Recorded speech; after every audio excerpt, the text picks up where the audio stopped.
أعوذ بالله من الشيطان الرجيم بسم الله الرحمن الرحيم ورحمة الله وبركاته إن الحمد لله نحمده ونستعينه ونستغفره ونتوب إليه ونعوذ بالله من شرور أنفسنا وسيئات أعمالنا من يهده الله فلا مضل له ومن يضلل فلا هادي له أشهد أن لا إله إلا الله وحده لا شريك له وأشهد أن محمدا عبده ورسوله صلى الله عليه وعلى آله وأصحابه ومن تبعهم بإحسان إلى يوم الدين أما بعد اللهم علمنا بما ينفعنا وانفعنا بما علمتنا رب زدنا علما ورزقنا فهما وأرنا الحق حقا وارزقنا اتباعه وأرنا الباطلا باطلا وارزقنا اجتنابه وأدخلنا برحمتك في عبادك الصالحين إنك ولي ذلك والقادر عليه إخواني وأخواتي في الله رحمكم الله أوصيكم ونفسي بتقوى الله فقد فاز المتقون. Para jamaah yang dimuliakan Allah Subhanahu wa taala, pada malam hari ini kita akan lanjutkan kajian kita tentang sirah nabawiyah, sejarah kehidupan Nabi Muhammad sallallahu alaihi wasallam. Semoga dengan kita mengenal sejarah beliau semakin kuat cinta kita kepada utusan Allah ini yang mulia, di mana pada sebelumnya kita membicarakan tentang irhasat. Irhasat itu adalah tanda-tanda yang muncul sebelum kelahiran Nabi Muhammad sallallahu alaihi wasallam, dan juga ada dalail, tanda-tanda yang terjadi setelah kelahiran beliau. Di sini menunjukkan bahwa kehidupan Nabi syarat dengan petunjuk dari Allah, penjagaan dari Allah untuk menjaga nabinya ini. Ya, walaupun Nabi Muhammad sallallahu alaihi wasallam, hadirin sekalian, hidup di sekitar lingkungannya yang jahiliyah, ubadatul asnam, penyembah-penyembah berhala, kaum musyrikin, tapi Nabi dijaga oleh Allah Subhanahu wa taala dari menyembah atau sujud kepada patung-patung. Bahwasanya Rasulullah lam yasjud li sanam qat fi hayatihi, bahwasanya Nabi belum pernah, bahkan tidak pernah sujud kepada patung atau berhala yang begitu tersebar di negeri Arab saat itu. Ya, mereka menyembah berhala. Nabi tidak pernah. Hadirin, sudah dijaga sama Allah. Walam yashrab khamr qat, dan juga dia tidak pernah minum khamr, walaupun sekali teguk saja dia tidak pernah minum khamr, dan juga dia tidak terlibat dalam perbuatan fahisyah, zina, ya, sebagaimana tersebar di masyarakat Arab, terutama di kalangan menengah ke bawah. Zina tersebar di mana-mana. Hadirin sekalian, Nabi tidak pernah melakukan seperti itu. Ya, Allah Subhanahu wa taala berfirman, wallahu ya'asimuka minan nas. Ya, dan Allah menjaga kamu dari kejahatan manusia, dari keburukan-keburukan manusia, karena suatu hari dia akan diangkat sebagai rasul, sebagai utusan Allah Subhanahu wa taala. Dan di antara dalail tanda-tanda kenabian beliau adalah, hadirin sekalian, waktu usia 4 tahun dadanya dibelah oleh malaikat Jibril, kemudian diambil hatinya, dibelah lagi hatinya, diambil sesuatu yang hitam. Ya, ini hitam ini dari setan, kemudian dibersihkan dengan air Zam-Zam, kemudian dikembalikan lagi seperti semula. Ya, sehingga dia menjadi orang yang paling bersih hatinya dari seluruh manusia, karena dia akan bersihkan hati-hati manusia.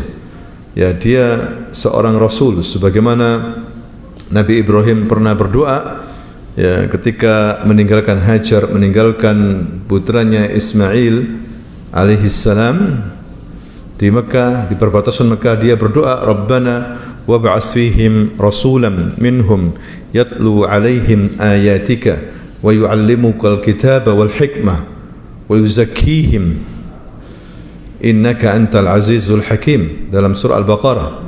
Ya Allah, utuslah di negeri ini ya dari golongan mereka seorang rasul, di mana rasul ini akan membacakan ayat-ayatmu, akan mengajarkan manusia Alkitab wal hikmah, yakni sunnah, wa yuzakkihim, dan akan membersihkan hati-hati mereka dari kekafiran, kemunafikan, kesyirikan. Hadirin sekalian, nah makanya Nabi mulai kecil sudah bersih hatinya, karena dia cikal bakal Nabi, cikal bakal Rasul. Kemudian juga hadirin sekalian, yang tidak kalah pentingnya, Nabi SAW pernah ikut serta dalam peperangan. Ya, ketika usia 15 tahun ada terjadi sengketa antara suku Quraisy dan Qais Ailan. Suku Quraisy bersama suku Kinana bahu-membahu untuk berperang dengan suku Qais Ailan. Ya, kenapa terjadi perang? Namanya perang Fijar, karena ada pelanggaran, pembunuhan ya di bulan-bulan haram, Asyurul Hurum, yaitu bulan Dzulqa'dah atau bulan Dzulhijjah.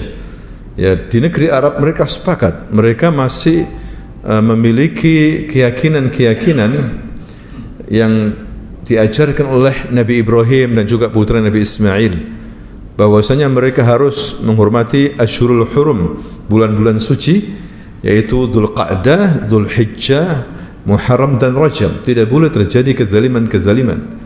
Nah, terjadi kezaliman, disitulah terjadi peperangan, namanya perang Fijar, ya, di mana Nabi SAW ikut serta mengumpulkan anak panah paman-pamannya, ya, seperti itu. Dia sudah dilatih keberanian, ya, mental yang kuat, karena suatu hari dia akan menjadi panglima perang, dan Rasul adalah orang yang paling berani, yang paling kuat dalam memegang teguh kebenaran. Ini semuanya ada skenario dari Allah, by design dari Allah Subhanahu wa taala. Hadirin sekalian, begitu juga Nabi ikut serta dalam Hilful Fudul, perjanjian, ya, perjanjian damai, perjanjian yang isinya sangat baik, menolong orang-orang yang berbuat zalim, ya, walaupun dari luar Arab, dari kota Mekah, maksudnya luar kota Mekah, ya, ataupun orang-orang yang zalimi di dalam Mekah, ya, terutama dalam masalah bisnis, sehingga orang yang berbuat zalim harus mengembalikan hak-hak orang yang zaliminya.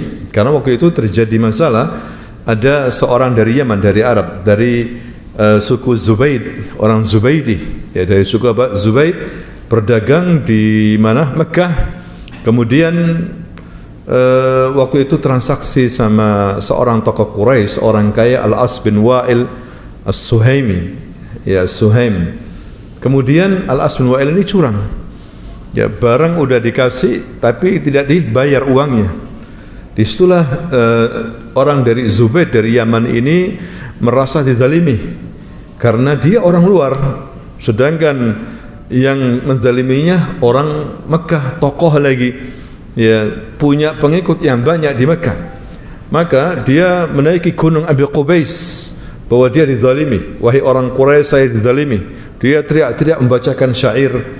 Akhirnya semua pandangan mata menuju ke dia. Siapa dia ini? Kenapa sampai seperti tidak berhenti berbicara? Disitulah kemudian tokoh-tokoh Quraisy bersepakat untuk berkumpul di rumahnya Abdullah bin Jud'an. Abdullah bin Jud'an, dan Rasulullah ikut saat itu.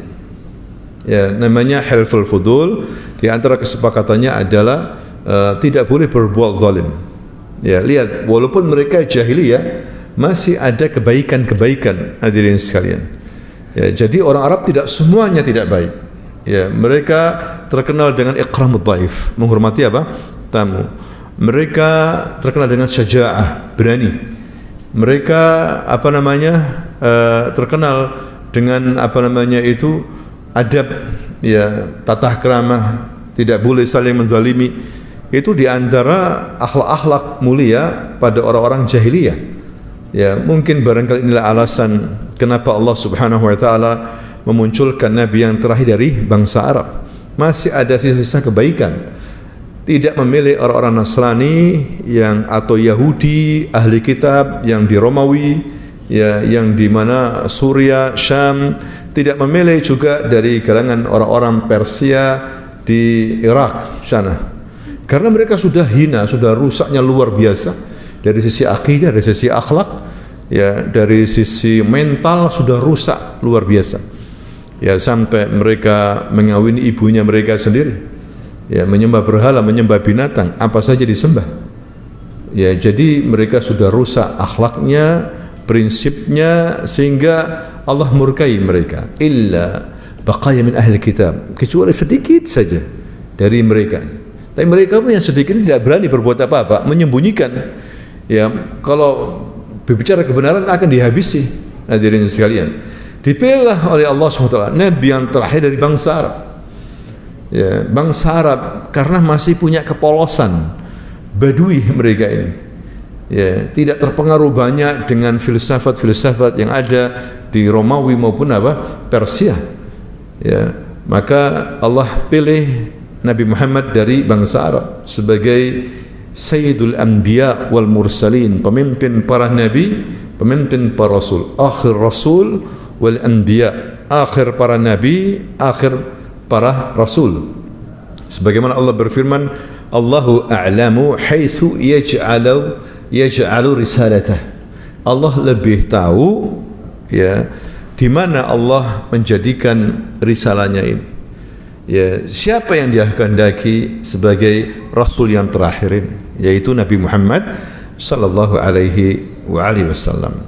Sebagaimana Abu Thalib juga pernah, hadirin sekalian, membawa dia waktu masih kecil usia 12 tahun untuk safar, diajari dagang sama pamannya Nabi, yaitu Abu Thalib, sampai di Syam namanya Busra. Sebelum sampai Damaskus, di Busra ada seorang rahib Nasrani yang bernama Buhairah melihat kejadian yang aneh yang tidak disadari oleh para pedagang Quraisy dari Arab ini. Maka dia keluar dari ma'badnya, tempat ibadahnya, padahal Buhairah ini tidak pernah keluar dari tempat ibadahnya. Ya Abdullah, ya, termasuk ulama ahli kitab. Tiba-tiba dia memanggil para pengusaha Arab ini, pebisnis Arab ini, diundang, dikasih makan. Ya, gunanya apa? Untuk mendekati anak ini, bocah ini, didekati, dipegang. Di sini ada tanda nubuwah, ya, seperti benjolan begitu, sebesar telur burung. Kemudian dia mengatakan, man wali hadzal walad, siapa walinya anak ini? Kata Abu Thalib, saya. Anta abu, kamu ayahnya dia? Naam. La takdzib, jangan dusta. Iya, saya bukan ayahnya, tapi saya pamannya. Ayahnya sudah mati. Tahu kamu Abu Thalib siapa dia ini? Dia adalah ponakanku. Bahkan dia adalah Sayyidul Alamin. Dia adalah Sayyidul Alamin. Dia akan menjadi nabi. Sayakunu nabiyyan wa rasulan. Ya, dia akan menjadi nabi dan rasul. Dan ini memang saatnya muncul seorang nabi dan rasul. Dari mana kamu tahu? Di kitab kita ada semuanya ciri-cirinya. Maka nasihatku, bawa kembali anak ini ke Mekah. Karena kalau orang Yahudi tahu anak ini cikal bakal nabi, cirinya sudah jelas, ya, dan dari bangsa Arab akan dihabisi anak ini. Karena orang Yahudi punya prasangka bahwa nabi yang terakhir dari Yahudi. Dia tidak terima. Ya, dan dia sudah berjanji, dia sering. Jadi orang-orang Yahudi yang ada di Madinah, seperti suku Bani Qainaqa, suku Bani Nadhir, ada Bani Quraidah, mereka dulu sering ribut sama orang-orang Ansar. Orang Ansar ini orang-orang Arab dari Yaman. Ya, kemudian datang ke mana? Madinah. Sering ribut. Bahkan mereka mengancam, wahai orang Ansar, lihat, kami akan memerangi kalian nanti dengan nabi yang sebentar lagi akan datang. Kami akan habisi kalian sebagaimana Allah menghabisi kaum Samud dan kaum Ad. Lihat nanti. Jadi mereka mengancam bangsa Arab. hadirin sekalian. Tapi Allah tentukan lain. Allahu a'lamu haitsu yaj'alu risalatah. Allah lebih tahu ya di mana Allah menempatkan risalah siapa yang dikehendaki menjadi rasul. Hasadan min anfusihim. Orang Yahudi ini hasad, iri hati. Dalam hati mereka ada apa? Hasad, iri hati karena nabi yang terakhir dari bangsa Arab. Ya, makanya mereka berusaha untuk membunuh Nabi Muhammad sallallahu alaihi wasallam. Nah, ini tanda-tanda yang ada pada Nabi sebelum diutusnya Nabi Muhammad sallallahu alaihi wasallam, yaitu menghadiri Hilful Fudul. Nabi waktu di Madinah menjadi rasul, dia mengatakan kepada para sahabatnya, wallahi para sahabat, wallahi saya pernah hadir pada pertemuan orang Quraisy, tokoh-tokoh Quraisy namanya Hilful Fudul. Ya, ini aku cintai, bahkan lebih aku cintai daripada onta merah.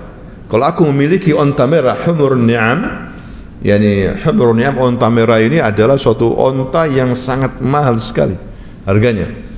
Ya, nilainya tidak semua orang bisa memiliki onta merah. Ini lebih aku sukai pertemuan ini Hilful Fudul daripada onta apa? Merah. Ya, seandainya sekarang ini, waktu Islam ini sekarang ini, aku dipanggil lagi untuk menghadiri pertemuan ini, aku akan datang. Aku akan apa? Datang. Nah, di sini menunjukkan bahwa Nabi ini diutus bukan untuk masalah dunia. Dunia enggak ada artinya. Ya, Nabi lebih memilih kebenaran daripada apa? Dikasih dunia. Dunia ini perlu, tapi sekedarnya. Ya, Nabi memilih kebenaran, pernah ditawari dalam dakwanya, dianggap memecah belah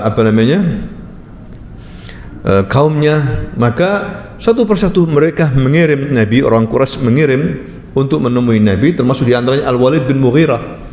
Al-Walid bin Mughirah, ya, ayahnya siapa? Khalid bin Walid, orang yang fasih dalam berbicara, orang yang kaya, pinter. Dia utus untuk menemui Nabi Muhammad sallallahu alaihi wasallam, dan kemudian dia mengatakan, ya Muhammad, kamu sebetulnya dari kami juga. Ya, kamu dari keluarga kita sama. Masalahnya adalah kamu membawa suatu perkara yang besar di hadapan kaummu sekarang ini. Kamu mecah belah kesatuan kita, menjelek-jelekkan tokoh-tokoh kita, mengkafirkan orang-orang kita. Lihat Nabi dianggap apa? Mengkafirkan. Ya, menjelekkan, membodoh-bodohkan Tuhan-Tuhan kita. Taib, kalau begitu kita buat tawaran. Bagaimana Muhammad? Taib, apa tawaranmu? Kata Rasulullah, saya dengarkan ya Walid, ya bin Mughirah. Kemudian dia mengatakan, begini ya Muhammad, seandainya kamu dengan dakwamu ini pingin kekayaan, turidul mal, udah nggak ada masalah. Kami akan kumpulkan seluruh hartanya orang Arab. Ya, saya berikan kepada kamu supaya kamu menjadi orangnya apa? Aghnan nas fina, orang yang paling kaya di antara kami.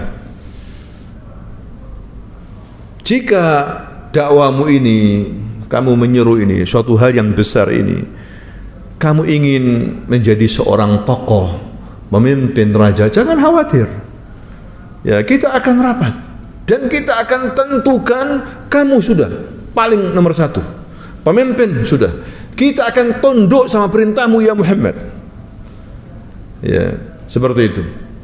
Taib, didengarkan sama Rasulullah. Lihat Rasulullah pandai mendengarkan, hadirin sekalian, tidak emosi.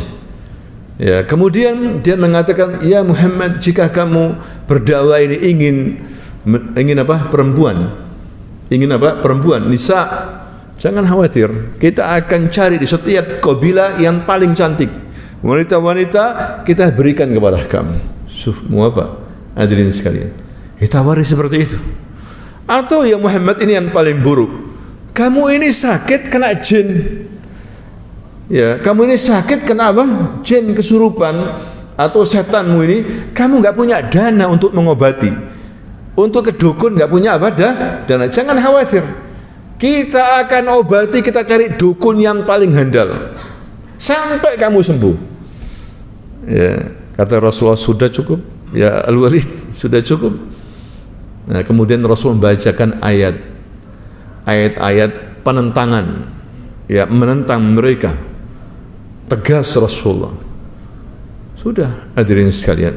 Ini menunjukkan begitu giginya Rasulullah membela kebenaran. Ditawari harta benda, nggak ada masalah itu. Ya, harta benda nggak ada artinya dibandingkan dengan din agama ini, hadirin sekalian. Sehingga dari situlah kemudian orang-orang manusia sangat berpikir dan sangat kagum dengan keteguhan Nabi, bahwa memang yang dibawa ini kebenaran dan kita harus mengikutinya, mencari kebenaran itu. Kebenaran sudah ada di mata mereka, yaitu siapa? Nabi Muhammad sallallahu alaihi wasallam, yang datang wahyu kepadanya dia pagi dan sore. Ya, kenapa tidak langsung diambil? Nah, itu masalahnya, hadirin sekalian.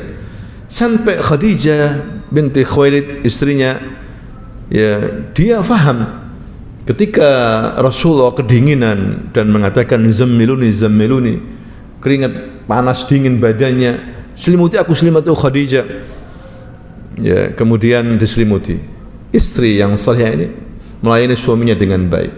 Dia punya anak banyak bersama Nabi. Ya, disuruh semuanya diam. Jangan sampai gaduh rumah itu. Hadirin sekalian. Kemudian setelah istirahat ditanya, ada apa kamu, wahai suamiku? Aku didatangi oleh orang besar. Ya, gini-gini, didekap aku gini-gini. Langsung Khadijah mengatakan, kalla wallahi la yuhzikallah. Demi Allah wahai suamiku, Allah tidak akan menyia-nyiakan kamu. Allah akan membela kamu. Sesungguhnya kamu orang yang baik, menyambung silaturahim, menanggung derita orang, membantu orang yang lemah. Kenapa Khadijah sampai seperti ini? Karena dia melihat keteguhan Nabi dalam membela yang hak. Hadirin sekalian, seharusnya kita seperti itu. Pelajaran membaca sirah nabawiyah, kita belajar bersama Nabi bagaimana istiqamah di dalam kebenaran ini, dan itu tidak mudah, terutama saat ini. Begitu banyak orang membela yang bayar daripada membela yang benar. Membela yang yang bayar, justru tidak membela yang benar. Itu yang terjadi hari ini, penuh dengan fitnah. Hadirin sekalian, penuh dengan fitnah, dan Nabi sudah mengatakan, sayati 'alan nasi zamanun al-qabitu 'ala dini kal-qabitu 'ala jamr. Akan datang suatu zaman di mana orang berpegang teguh dengan agama ini seperti berpegang teguh dengan bara api. Har, susah, tapi nggak mau Anda harus pegang. Kalau Anda hancur Anda. Di zaman seperti ini banyak godaan, ya, fitnah. Ustadznya kena fitnah, ya, kiai-kiainya kena fitnah harta, macam-macam, fitnah musik. Hadirin sekalian, nah ini terjadi. Kembali kepada sirah Nabi, hadirin sekalian. Jadi Nabi ini menikah pertama kali dengan Khadijah binti Khuwailid, ya, seorang wanita yang mulia di Quraisy. Dia seorang pebisnis, ya, pengusaha juga. Inilah wanita pertama kali dinikahi oleh Nabi. Waktu itu Nabi usianya 25 tahun. Ada mazhabul jumhur, yani mayoritas para ulama mengatakan seperti itu, usia 25 tahun waktu itu Nabi. Sedangkan Khadijah usianya 40 tahun. Walaupun ada perbedaan, tapi pendapat yang kuat 40 tahun saat itu. Dan Khadijah ini dipilih oleh Nabi bukan pilihan sembarangan. Sangat betul-betul Nabi memilih. Ya, makanya Nabi selama sama Khadijah 15 tahun tidak menikah dengan wanita siapapun. Ya, selama berapa tahun? 25 tahun, ya, 25 tahun, bukan 15 tahun. Tidak menikah dengan wanita siapapun, hadirin sekalian.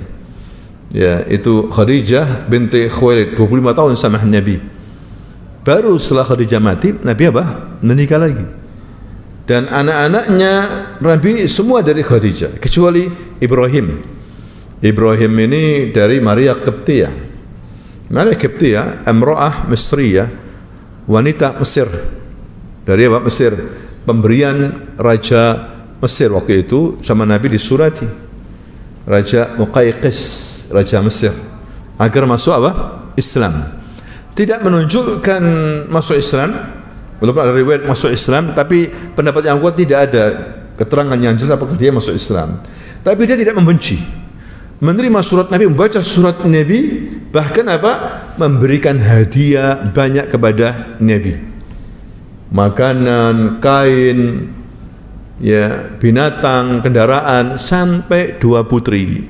Ada yang mengatakan 2 putrinya dikasihkan, ya, hadirin sekalian. Atau putri seorang pembesar diberikan ke Nabi, ya, kakak adik ini, satu bernama Maria, yang kedua adiknya bernama Sirin.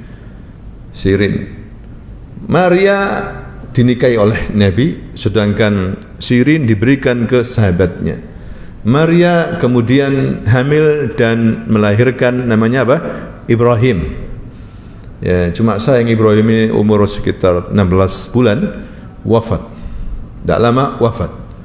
Ya, ketika wafat timbul gerhana apa? Matahari. Ya, sehingga orang-orang punya keyakinan bahwa gerhana matahari ini karena wafatnya siapa? Ibrahim. Ya, akhirnya Nabi menyuruh sahabat-sahabatnya untuk ke masjid untuk salat gerhana. Setelah itu Nabi berkhutbah dan mengatakan, wahai manusia, sesungguhnya gerhana ini bukan karena auli mautis syahs wala li hayatihi, bukan karena matinya seseorang atau lahirnya seseorang, tapi ini ayat min ayatillah. Begitu. Jadi Khadijah ini mempunyai anak dengan Nabi, hadirin sekalian. Anaknya di antaranya Qasim, ya, wa Abdullah wa Ibrahim. Ya, Ibrahim dari apa? Maria Qibtiyah. Qasim dan Abdullah. Yang laki-laki ini mati sebelum Nabi wafat, mati. Ya, sebelum Nabi hijrah ke Madinah. Tapi kalau perempuan-perempuannya sempat hijrah bersama Nabi dan mati sebelum Nabi meninggal dunia, kecuali siapa? Fatimah. Fatimah meninggal dunia setelah wafatnya Nabi 6 bulan. Ya, Nabi dikaruniai oleh Allah anak-anak dari Khadijah, yang perempuan namanya Zainab, Ruqayyah, wa Ummi Kulsum, wa Fatimah. Ya, wa Fatimah radhiyallahu anhunna ajma'in. Kemudian hadirin sekalian, ada kejadian juga sebelum tahun-tahun di mana Nabi ditentukan sebagai Nabi dan Rasul, ya, yaitu terjadi banjir yang hebat di Mekah sehingga Ka'bah itu hancur. Ya, maka orang-orang Quraisy kemudian musyawarah dan mengambil keputusan membangun kembali apa? Ka'bah. Waktu itu usia Nabi 35 tahun. Ya. Dan mereka punya keyakinan tidak boleh membangun Ka'bah dari hasil yang haram, tidak boleh. Dari uang prostitusi tidak boleh, zina, bisnis khamr tidak boleh, dari bisnis ribawi tidak boleh. Padahal mereka jahiliyah. Menunjukkan prostitusi ada dan juga bisnis khamr juga ada, kemudian apa? Ribawi merata di masyarakat. Itu tidak boleh dari harta-harta itu. Mereka ini jahiliyah. Apalagi kita sebagai kaum muslimin, ada sumbangan bangun masjid, wah, dari riba, dari bunga bank, tidak boleh. Ya, orang Quraisy saja tidak mau membangun Baitullah dari uang-uang haram, tidak mau. Nah, ketika bangunan Ka'bah ini sudah berdiri, hadirin sekalian, terjadi perselisihan di antara mereka, perselisihan yang sangat keras. Bahkan hampir mereka bertempur sama kabilah Arab. Ya, terkenal banyak suku-suku Arab, hadirin sekalian. Hampir mereka berantem gara-gara rebutan siapa yang berhak untuk menaruh kembali Hajar Aswad. Yang satu Bani Hashim nahnu, ahad biwadha hajar aswad, kita yang paling berhak. Ya, yang lain mengatakan Bani Adi, la, kita yang paling berhak. Bani ini Mahzum, kita yang paling berhak. Bani ini ribut akhirnya. Akhirnya mereka bermusyawarah lagi. Begini saja, kita lihat besok pagi siapa pertama kali yang datang di situ dalam Ka'bah ini, maka biarkan dia yang apa? Dia yang berhak untuk menaruh kembali apa? Hajar Aswad. Kita lihat besok pagi. Bayangkan mereka ini sepakat ini. Jadi mereka berusaha mengirim pemuda-pemuda atau siapapun untuk cepat-cepat pagi itu kemana? Makkah, kemana? Ke Ka'bah itu. Ya, pagi sudah mereka rebutan. Nggak taunya kedahuluan. Ada anak muda, yaitu siapa? Muhammad. Ternyata Muhammad di situ sudah di dalam. Akhirnya mereka mengatakan apa? Radhina bil amin, ittafaqna. Kalau begitu kita sepakat. Ini al-amin ini. Ya, khalas, enggak ada ikhtilaf. Mereka senang. Enggak taunya mereka kedahuluan siapa? Nabi Muhammad sallallahu alaihi wasallam. Memang Allah tentukan begitu. Mungkin mereka terlambat atau apa? Dihadang sama Allah sampai Nabi dulu yang apa? Memasuki Ka'bah. Ketika mereka melihat Muhammad, tersenyum mereka. Radhina bil amin, kita ridho dengan amin. Ini sebelum Nabi diangkat sebagai Rasul. Nabi Muhammad ini mahbub indahum, sangat dicintai sama orang Quraisy. Hadirin sekalian, sangat dicintai. Bahkan digadang-gadang dia akan menjadi pemimpin apa? Arab. Ya. Dari kejadian ini bagaimana Allah mengatur semuanya ini. Nabi akan menjadi pemimpin mereka. Ini masalah kecil. Ya, nanti menjadi nabi yang sesungguhnya, hadirin sekalian. Maka Nabi dipasrai untuk meletakkan apa? Hajar Aswad. Kenapa dinamakan Hajar Aswad? Dulu batu ini hitam, batu ini putih. Hajar Abyad minal jannah. Ketika Nabi Ibrahim membangun Ka'bah itu, ada yang kurang. Lebinah bata, ada yang kurang itu. Katanya Ibrahim pada anaknya, ya Ismail, kamu cari, aku cari. Kekurangan dari batu ini. Mereka mencari akhirnya malaikat Jibril memberikan batu, turun dari sana memberikan batu, tempelkan batu ini ya Ibrahim ke Ka'bah. Akhirnya ditempelkan. Ya, dari mana ini? Jannah. Abyad bayda. Hadirin sekalian, putih. Kenapa menjadi hitam dinamakan Hajar Aswad? Menjadi hitam karena banyaknya dosa-dosa manusia. Menjadi apa? Hitam. Tapi kita disunnahkan oleh Nabi memulai tawaf, sebelum tawaf kita mencium apa? Hajar Aswad. Bukan kita menyembah dia, tidak. Tapi ini Nabi memberikan kita petunjuk. Ya, jadi cara ritual tawaf itu seperti ini. Orang ritual tawaf itu bukan berarti menyembah Ka'bah. Hatinya kaum muslimin tertuju kepada Allah. Cuma ada caranya. Ya, diajari apa? Caranya. Makanya Umar bin Khattab radhiyallahu anhu ketika mau tawaf, dia melihat batu ini. Dilihat sama Umar. Mau mencium, dilihat sama Umar. Dia mengatakan, wallahi ya hajar, demi Allah wahai batu, alimtu annaki hajar, aku tahu kamu ini batu, la tanfa' wa la tadur, tidak bisa mendatangkan manfaat, tidak bisa mendatangkan mudarat. Falaula ra'aitu nabi qabbalaki ma qabbaltuki, seandainya aku tidak melihat Nabi mencium kamu, aku tidak akan cium kamu. Karena aku melihat Nabi mencium, aku cium kamu. Berarti urusannya apa ini? Ittiba, mengikuti. Kita ini dalam ibadah mengikuti. Jangan cari-cari aturan baru, mengada-ngada dalam ibadah. Ikuti Nabi. Nabi begini kita ikuti. Nabi sholat begini kita ikuti. Nabi nggak pernah begini, jangan buat sesuatu yang baru. Tertolak nanti. Tuas capek katanya orang sini. Ya, sudah capek, sudah lelah, nggak dapat pahala. Ya, Kalau urusan dunia Anda silahkan, mau buat apa, ya model apa, model mobil, ini urusan dunia, gak ada urusannya dengan agama. Tapi kalau urusan agama harus ngikut apa? Nabi, harus ini, hadirin sekalian. Dan ini banyak orang tidak paham, ya, bikin acara-acara yang baru yang Nabi tidak pernah mengerjakan. Ya, ini tidak boleh. Makanya Allah utus ya ke manusia agar diajari ibadah cara yang benar. Kita ikuti, hadirin sekalian. Jangan kita nambah-nambah lagi, sudah. Agama dinyatakan sempurna oleh Allah. Sudah sempurna, jangan ditambah-tambah lagi. Oh enggak, masih kurang, saya pengen yang ini, yang ini. Terserah saya, enggak bisa begitu. Ya. Nah itulah hadirin sekalian, di antara tujuan besar diutusnya Rasulullah mengajari umat manusia cara ibadah yang benar. Ya seperti itu. Orang Quraisy beribadah enggak kepada Allah?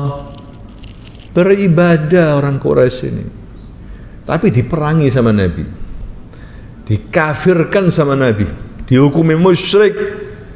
Tawaf enggak mereka? Tawaf.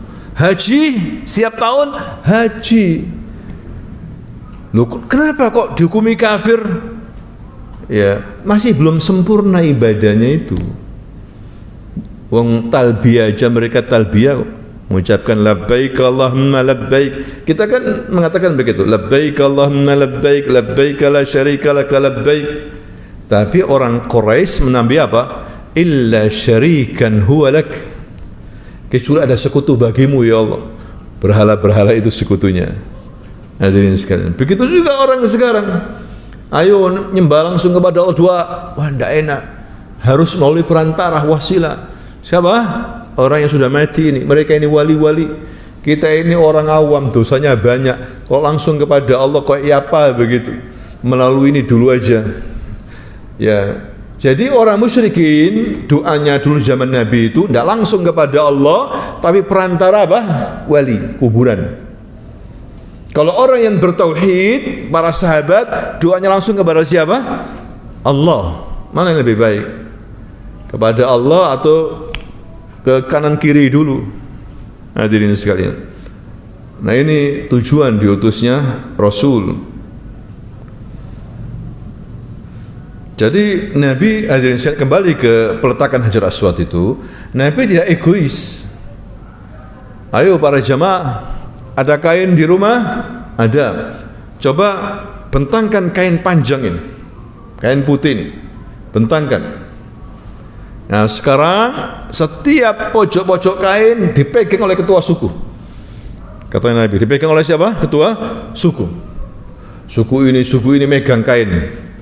Kemudian Nabi menaruh Hajar Aswad di tengah-tengah kain. Nah sekarang kalian berjalan menuju apa? Ka'bah. Berjalan menuju sampai di Ka'bah, tunggu sebentar, diam. Diambil sama Nabi, diletakkan. Jadi masing-masing mendapatkan apa? Bagian usaha untuk meletakkan kembali Hajar apa? Aswad. Disinilah cerdasnya Nabi. Padahal Nabi itu tidak bisa nulis, tidak bisa baca, tapi cerdas. Beda kalau orang sekarang nggak bisa baca, nggak bisa nulis, bahlul, ya kan? Ummi, bahlul. Kalau Nabi tidak, Nabi cerdas, sengaja memang Allah jadikan Nabi itu ummi, la yaktub wa la yaqra. Sampai akhir hidupnya. Ada orang-orang liberal mengatakan enggak, Muhammad itu bisa. Setelah jadi Rasul dia belajar nulis, belajar membaca, akhirnya bisa apa? Membaca, bisa menulis. Lah, tidak ada seperti itu. Khawatir nanti kalau Nabi itu bisa menulis, bisa membaca. Orang-orang Arab, orang-orang musuh-musuh itu, ya, apalagi sekarang ini menganggap bahwa Quran tulisannya Muhammad, Quran ini tulisannya siapa? Hadis-hadis ini tulisannya Muhammad. Muhammad kalau malam hari nulis, berarti Quran dari siapa? Muhammad manusia. Kalau manusia pasti apa? Salah. Berarti Quran tidak sempurna. Bikinan manusia, bikinan Muhammad. maka ditolak sama Allah. Bahwa Quran, hadis, wahyu. Malaikat Jibril turun naik selama 23 tahun memberikan wahyu kepada siapa? Nabi Muhammad sallallahu alaihi wasallam. Makanya kebenaran itu dari wahyu, bukan dari adat istiadat, bukan dari kebiasaan, wahyu. Hadirin sekalian, suatu hari dalam riwayat Bukhari ada orang Mekah mengembala apa? Kambing. Waktu dia sempat istirahat gitu, tiba-tiba ada serigala menghampiri kambing, mau makan. Pengembala langsung loncat melawan serigala ini dengan apa? Dengan tongkatnya, dengan pedangnya. Di lembah Mekah tiba-tiba serigala ini bicara, kamu menghalangi aku untuk menghabisi kambing-kambingmu ini. Ingat suatu hari kalau kamu nggak ada, aku habisi ini. Yani serigala zaib yatakallam, bayangkan. Kaget ini penggembala. Haji. Zaib ini apa? Serigala bicara. Kaget dia bisa bicara seperti manusia. Ya. Kamu bisa bicara bahasa Arab lagi. Misalnya bapak-bapak lagi ngembala kambing, tiba-tiba kambing ngomong, ya Tuhan, pingin moya, saya pingin moya. Belum yukul ini. Kira-kira apa? Ada syai'an ajaba. Ajib ada.